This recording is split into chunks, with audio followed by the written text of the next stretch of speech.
विपक्ष पार्टियों की इंडिया गठबंधन के लिए 31 मार्च का दिन काफी अहम था।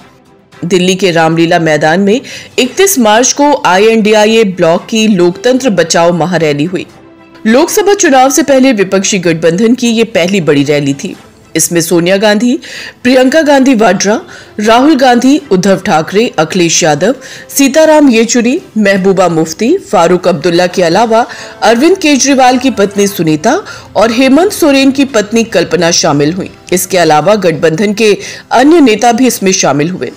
ये रैली 3 घंटे तक चली, जिसमें गठबंधन के 21 नेताओं ने जनसभा को संबोधित किया।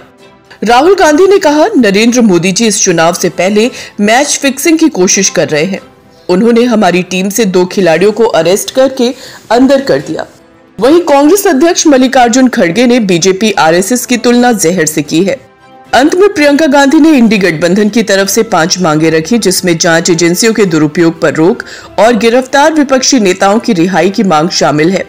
INDIA गठबंधन की रैली में किसने क्या कहा?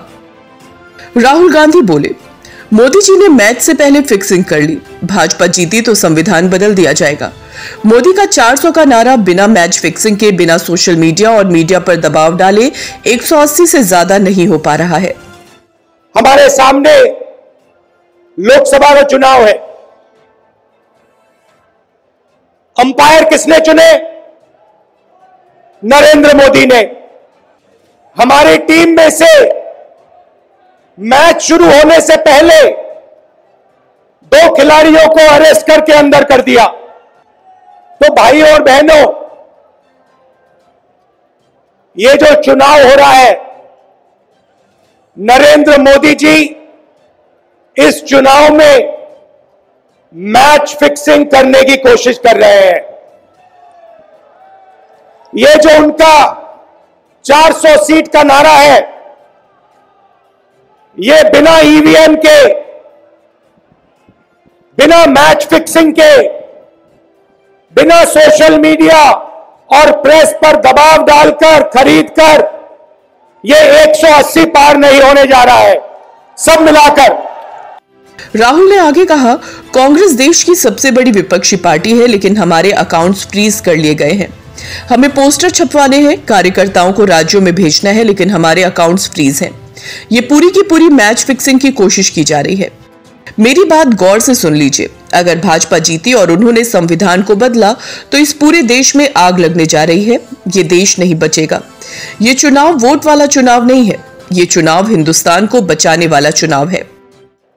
कांग्रेस पार्टी विपक्ष की सबसे बड़ी पार्टी है। हमारे सारे के सारे बैंक अकाउंट बंद कर दिए गए हैं। हमें कैंपेन चलाना है, हमें लोगों को प्रदेशों में भेजना है,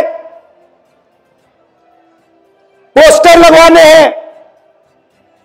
सारा का सारा जो हमारे रिसोर्सेज हैं, बैंक अकाउंट बंद कर दिए गए। ये पूरी की पूरी मैच फिक्सिंग करने की कोशिश की जा रही है। खड़गे ने कहा, पीएम ने जमीन खोद दी, हमसे क्रिकेट खेलने को कह रहे। इंडिया गठबंधन की रैली में जनसभा को संबोधित करते हुए कांग्रेस अध्यक्ष मल्लिकार्जुन खड़गे ने कहा कि ये चुनाव लोकतंत्र और संविधान को बचाने के लिए है और हमें एकजुट होकर लड़ना होगा। इस चुनाव में कोई बराबरी का मौका नहीं है। पीएम मोदी ने जमीन खोद दी है और विपक्ष से वहां क्रिकेट खेलने के लिए कह रहे हैं। कांग्रेस प्रमुख ने कहा, भाजपा और RSS ने देश को बर्बाद कर दिया है। उन्हें इसे और बर्बाद करने की अनुमति नहीं दी जानी चाहिए। खड़गे ने कहा कि जब तक मोदी और उनकी विचारधारा को हटाया नहीं जाता, तब तक देश समृद्ध नहीं हो सकता। भगवंत मान ने कहा, देश को झीलों नदियों में मत बांटिए। पंजाब के CM भगवंत मान भी इस रैली में शामिल हुए। उन्होंने कहा, देश का लोकतंत्र खतरे में है। इनको लगता है कि डंडे से चला लेंगे। ये देश किसी के बाप की जागीर नहीं है। ये देश 140 करोड़ लोगों का है। ये आजादी हमें शहीद आजम भगत सिंह, सुखदेव, राजगुरु, मदन लाल ढींगरा, करतार सिंह सराभा, चंद्रशेखर आजाद जैसे हजारों नेताओं ने दिलाई है। ये देश के टुकड़े टुकड़े करना चाहते हैं। ये देश को नफरत की आंधी में ढकेल रहे हैं। ये सीएए लेकर आए। मैं पार्लियामेंट में था। मैंने कहा मुझे 30 सेकंड बोलने दीजिए। मुझसे कहा गया नहीं। फिर मैंने कहा कि 20 सेकंड बोल लेने दीजिए। बोले कि इतने समय में क्या बोलोगे। मैंने कहा लंबे सफर को मीलों में मत बांटिए, कौम को कबीलों में मत बांटिए। एक बहता दरिया है मेरा भारत देश, इसको नदियों और झीलों में मत बांटिए। भगवंत मान ने पढ़ी 2 शायरी। हम शाख के पत्ते नहीं हैं जो शाख से टूट के गिर जाएंगे। आंधियों से कह दो कि अपनी औकात में रहें। हुकूमत वो करते हैं जिनका दिलों पर राज होता है। यूं कहने को तो मुर्गे के सिर पर भी ताज होता है। अखिलेश यादव बोले जो दिल्ली में बैठे हैं वो अब ज्यादा दिन नहीं रहेंगे। सपा अध्यक्ष अखिलेश यादव ने कहा ये रामलीला मैदान ऐतिहासिक मैदान है और आज जब हम लोग यहाँ एकत्रित हुए हैं और एक साथ खड़े हुए हैं तो इस मैदान से ये ऐलान होने वाला है कि सत्ताधारी जो दिल्ली में बैठे हैं वो अब ज्यादा दिन नहीं रहेंगे। ये लोग जो 400 पार का नारा दे रहे हैं, अगर आपके 400 पार हो रहे थे तो आम आदमी पार्टी के नेता से आपको घबराहट किस बात की है। ये रामलीला मैदान ऐतिहासिक मैदान है और आज जब हम लोग इकट्ठे यहां हुए हैं, जब हम आज सब मिलकर के एक साथ खड़े हुए हैं, तो इस मैदान से ये ऐलान होने जा रहा है कि हुक्मरान जो दिल्ली में बैठे हैं वो अब ज्यादा दिन रुकने वाले नहीं हैं। ये लोग जो नारा देते हैं 400 पार, ये लोग जो नारा दे रहे हैं 400 पार, अगर आपके 400 पार हो रहे थे तो आम आदमी पार्टी के नेता से आपको घबराहट किस बात की है। अखिलेश ने आगे कहा मैं तो उस उत्तर प्रदेश से आता हूं जहां के लोगों ने भाजपा को मौका दिया और उनका स्वागत किया, लेकिन याद रहे कि उत्तर प्रदेश के लोग जो स्वागत करते हैं वो धूमधाम से विदाई भी करते हैं। आपने चुने हुए लोगों और मुख्यमंत्रियों को जेल भेज दिया। जिस लोकतंत्र के लिए दुनिया में भारत का सम्मान होता था, आज उसी भारत की दुनिया में किसी ने सबसे ज्यादा थू-थू करवाई है तो वो भाजपा के लोगों ने करवाई है। और मैं तो उस उत्तर प्रदेश से आता हूं जिस उत्तर प्रदेश के लोगों ने भारतीय जनता पार्टी को मौका दिया, उनका स्वागत किया। लेकिन याद रखें, उत्तर प्रदेश के लोग अगर स्वागत करते हैं तो समय आने पर धूमधाम से विदाई भी करते हैं। और जो आपने चुने हुए मुख्यमंत्रियों को जेल भेजा है, न केवल भारत के लोग बल्कि दुनिया के लोग भारतीय जनता पार्टी पर थू थू कर रहे हैं। आपने चुने हुए लोगों को, मुख्यमंत्रियों को जेल भेज दिया। जिस लोकतंत्र में और जिस लोकतंत्र के लिए दुनिया में भारत का सम्मान होता था, आज वही दुनिया में भारत की अगर सबसे ज्यादा थू-थू किसी ने कराई है तो वो भारतीय जनता पार्टी के लोग हैं। तेजस्वी यादव ने कहा मोदी किसानों से नहीं प्रियंका चोपड़ा से मिलते हैं।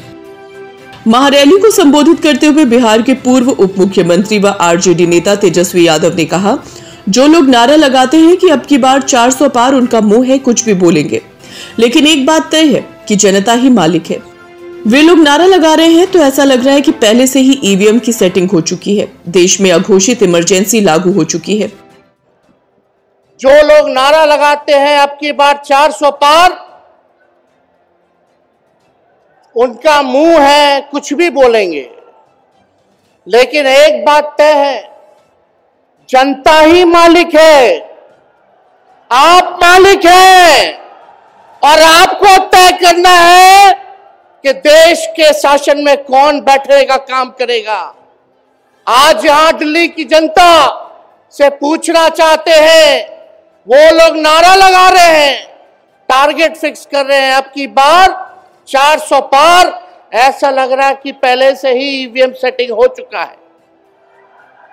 ये लोग फिर भी आप लोगों से पूछना चाहते हैं कि आप लोग देश में सबसे बड़ा कोई दुश्मन है तो बेरोजगारी है, महंगाई है, गरीबी है। प्रधानमंत्री मोदी ने कोई नौकरी नहीं दी, सब कुछ का निजीकरण कर दिया। हम लोगों ने बिहार में 17 महीने में 5 लाख नौकरी देने का काम किया। आज किसान तबाह हैं, युवा परेशान है, किसान परेशान है। मोदी जी को किसानों से मिलने का समय नहीं है, लेकिन प्रियंका चोपड़ा से मिलने का समय है। अक्षय कुमार को इंटरव्यू देते हैं, बिल गेट को इंटरव्यू देते हैं। तेजस्वी ने गाना सुनाया, तुम तो धोखेबाज हो, वादा करके भूल जाते हो। रोज रोज जो मोदी ऐसा करोगे, जनता रूठ गई तो मोदी जी हाथ मलोगे। और आप लोगों ने गोविंदा का फिल्म का एक गाना सुना होगा कि तुम तो धोखेबाज हो, वादा करके भूल जाते हो। रोज रोज मोदी जी तुम ऐसा करोगे, रोज रोज मोदी जी तुम ऐसा करोगे, जनता जो रूठ गई तो हाथ मलोगे। अरे तुम तो धोखेबाज हो, वादा करके भाग जाते हो। कल्पना सोरेन बोली, कोई जनता से बड़ा नहीं हो सकता। INDIA गठबंधन की महारैली में झारखंड मुक्ति मोर्चा के नेता और पूर्व सीएम हेमंत सोरेन की पत्नी कल्पना सोरेन ने कहा, आज यहां उमड़ा जन सैलाब इस बात की गवाही दे रहा है कि लोकतंत्र को खत्म करने के लिए जिस तरीके से तानाशाह ताकतों ने अपने कदम बढ़ाए हैं, उसका अंत करने के लिए ये सभा आज आयोजित हुई है। आज भारत में बाबा साहेब के संविधान से प्राप्त जितनी गारंटियों से उसे एनडीए सरकार द्वारा खत्म किया जा रहा है। इन्होंने हमारे संवैधानिक मूल्यों को तहस नहस किया है। आपको अपने वोट का चुनाव सही रूप से करना होगा। आज ये उमड़ा ऐतिहासिक इस मैदान में सैलाब इस बात की गवाही दे रहा है कि लोकतंत्र को खत्म करने के लिए जिस तरीके से तानाशाह ताकतों ने अपना कदम बढ़ाया है, उसको अंत करने के लिए ये संकल्प सभा यहाँ पे आमंत्रित हुई है, जिसमें आप सभी जन भारत के हर एक देश, हर एक प्रांत से आए हुए हैं। आप सभी को बहुत बहुत शुक्रिया। आज भारत में बाबा साहेब जी के संविधान के प्राप्त जितनी भी गारंटियां हैं, उन सभी को एनडीए सरकार के द्वारा उसे नष्ट किया जा रहा है। इनकी गारंटियों की गारंटी कौन लेगा? जिन्होंने एक एक करके हमारे संवैधानिक संस्थाओं के संवैधानिक मूल्यों को तहस नहस किया है। कल्पना सोरेन ने कहा, 2 महीने पहले हेमंत सोरेन को गिरफ्तार किया गया था। 10 दिन से केजरीवाल जेल में है। कोई उनके खिलाफ आरोपों को साबित नहीं कर पाया है। आपका वोट ही सबसे बड़ी अदालत है। 2 महीने पहले इसी दिन 31 जनवरी को हेमंत जी को जेल में डाला गया। 2 महीने से जेल में है। अरविंद केजरीवाल जी पिछले 10 दिनों से जेल में है। आज तक आरोप साबित नहीं कर पाए हैं कि किस लिए इतने दिनों तक उन्हें रखा गया है। आप जनता जनार्दन है, आप वहां अदालत है। आपसे ज्यादा ताकतवर कोई नहीं हो सकता है। तो आप अपनी मजबूती को, अपने ताकत को आने वाले सब समय में दिखा देना है कि पीछे बैठी यहाँ इंडिया गठबंधन को इतना मजबूत कीजिएगा कि आमने सामने खड़ी तानाशाह ताकत को यहाँ से उखाड़ फेंकना है। सुनीता केजरीवाल ने अरविंद केजरीवाल को शेर बताया। अरविंद केजरीवाल की पत्नी सुनीता केजरीवाल ने भी रैली को संबोधित किया। उन्होंने कहा कि केजरीवाल जी को केंद्र सरकार ने गिरफ्तार कर लिया है, लेकिन केजरीवाल जी शेर है। जेल से केजरीवाल ने आपके लिए संदेश भेजा है। उन्होंने कहा है कि मैं आपसे वोट नहीं मांग रहा, मैं आपसे किसी को हराने या जिताने को नहीं बोल रहा हूं। जब कुछ नेता सुबह शाम लच्छेदार भाषण देते हैं, देश लूटने में लगे रहते हैं, तो भारत माँ को बहुत गुस्सा आता है। ऐसे लोगों को भारत माँ से सख्त नफरत है। आइए एक नया भारत बनाते हैं, जहां हर किसी को खाना मिलेगा, रोजगार मिलेगा, कोई गरीब नहीं होगा, हर एक को अच्छी शिक्षा मिलेगी, हर बीमार को अच्छा इलाज मिलेगा, चाहे वो गरीब हो या अमीर। आज आपके अपने केजरीवाल ने जेल से आपके लिए एक संदेश भेजा है। केजरीवाल जी को इन्होंने गिरफ्तार कर लिया। आपके केजरीवाल शेर है, शेर। ये ये ज्यादा दिन तक उनको जेल में नहीं रख पाएंगे। करोड़ों लोगों के दिल में बसते हैं केजरीवाल। अब मैं आपको केजरीवाल जी का संदेश पढ़कर सुनाऊंगी। मेरे प्यारे भारतवासियों, जेल से आप सब अपने इस बेटे, अपने भाई का प्रणाम स्वीकार कीजिए।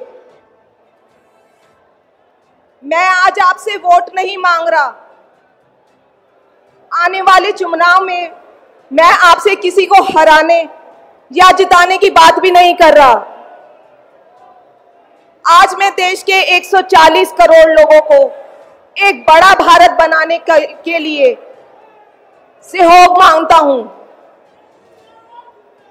140 करोड़ भारतवासियों को एक नया भारत बनाने के लिए आमंत्रित करता हूं। सुनीता केजरीवाल ने अरविंद की तरफ से 6 गारंटी दी। पहली, पूरे देश में 24 घंटे बिजली मंजूर है। दूसरा, पूरे देश के गरीबों की बिजली फ्री करेंगे। तीसरा, हर गांव और हर मोहल्ले में शानदार सरकारी स्कूल।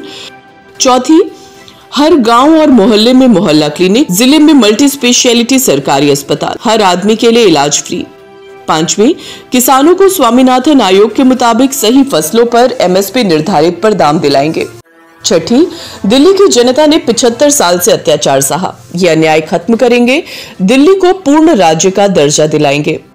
मैं इंडिया गठबंधन की ओर से आज 140 करोड़ लोगों भारतवासियों को 6 गारंटी देता हूं। पहली, पूरे देश में 24 घंटे बिजली का इंतजाम करेंगे, कहीं कोई पावर कट नहीं होगा। मंजूर है? दूसरा, पूरे देश के गरीबों की बिजली फ्री करेंगे। मंजूर है? तीसरी, हर गांव और हर मोहल्ले में शानदार सरकारी स्कूल बनाएंगे। अब गरीबों और अमीरों के बच्चों को अच्छी और एक समान शिक्षा मिलेगी। होना चाहिए। चौथा, हर गांव और मोहल्ले में मोहल्ला क्लिनिक बनाएंगे। हर जिले में शानदार मल्टी स्पेशलिटी सरकारी अस्पताल बनाएंगे। देश के हर व्यक्ति के लिए शानदार और फ्री इलाज की व्यवस्था करेंगे। मंजूर है? पांचवी, किसानों को स्वामीनाथन आयोग के मुताबिक सही फसलों पर MSP निर्धारित करके उनको फसलों के पूरे दाम दिलवाएंगे। मंजूर है? छठी, दिल्ली के लोगों ने 75 साल से अन्याय सहा है। देश के अन्य राज्यों की तरह अपेक्षा उनके अधिकार बहुत कम है। उनकी चुनी हुई सरकार पंगु है। ये अन्याय हम समाप्त करेंगे। दिल्ली वासियों को उनका हक दिलाएंगे। दिल्ली को पूर्ण राज्य का दर्जा दिलवाएंगे। मंजूर है? उद्धव बोले, सुनीता और कल्पना के साथ हम भाई बनकर साथ देंगे। शिवसेना प्रमुख उद्धव ठाकरे ने रैली को संबोधित करते हुए कहा, केंद्र सरकार संविधान के साथ खिलवाड़ कर रही है। विपक्ष के नेताओं को ED, CBI जैसी केंद्रीय एजेंसियों के जरिए धमकाया जा रहा है। उद्धव ने आगे कहा, आप यानी कल्पना सोरेन और सुनीता केजरीवाल चिंता मत करो, सिर्फ हम ही नहीं पूरा देश आपके साथ है। कुछ दिन पहले आशंका थी कि क्या हमारा देश तानाशाही की ओर जा रहा है, लेकिन अब यह आशंका नहीं सच्चाई है। भाजपा को लग रहा होगा कि अरविंद केजरीवाल और हेमंत सोरेन को गिरफ्तार करने से लोग डर जाएंगे, लेकिन उन्होंने अपने देशवासियों को कभी पहचाना नहीं। दोनों अपनी जो बहनें हैं, कल्पना जी हैं, सुनीता जी हैं, आप चिंता मत करो, सिर्फ हमें नहीं पूरा अपना देश हिंदुस्तान आपके साथ में है। देश में जो स्थिति है मैं दोहराना नहीं चाहूंगा। कुछ दिन पहले आशंका थी कि क्या हमारा देश तानाशाही की ओर चल रहा है, लेकिन अब वो आशंका नहीं रही, अब वो सच्चाई है।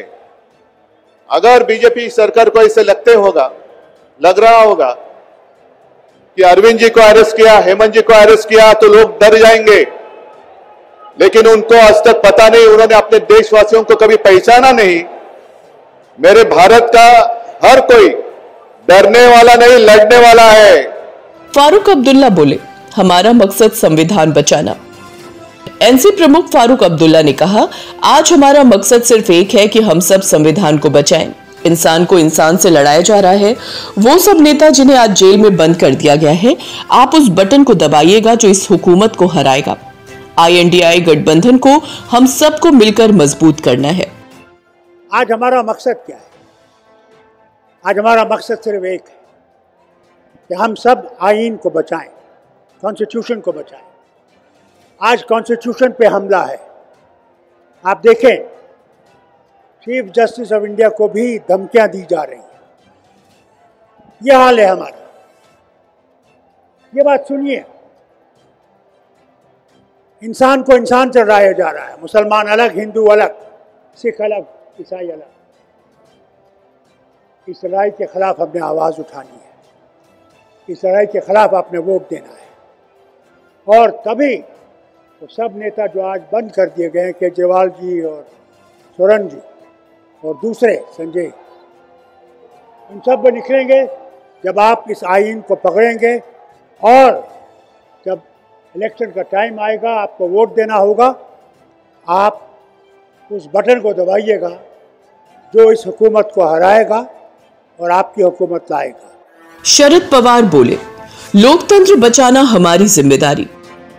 एनसीपी एससीपी प्रमुख शरद पवार ने कहा, इस सरकार यानी केंद्र सरकार ने दिल्ली के सीएम, झारखंड के सीएम को गिरफ्तार किया है और विभिन्न राज्यों के कई अन्य नेताओं को भी जेल में डाल दिया है। ये कार्रवाई लोकतंत्र और संविधान पर हमला है। इसे बचाना हमारी जिम्मेदारी है। चंपई सोरेन बोले, भाजपा की तानाशाही की विचारधारा खत्म करेंगे।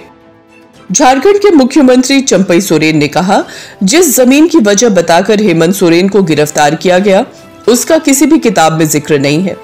हेमंत सोरेन ने झारखंड के दलित पिछड़ा वर्ग को ऊपर उठाने का काम शुरू किया तो भाजपा के पेट में दर्द हो गया। हमारे पूर्वजों ने भी इसी तरह झारखंड में लड़ाई लड़ी। आज यहां से पूरे भारत में संदेश जाएगा कि हम सब एक हैं। भारतीय जनता पार्टी की तानाशाही की विचारधारा हम कहीं भी पनपने नहीं देंगे।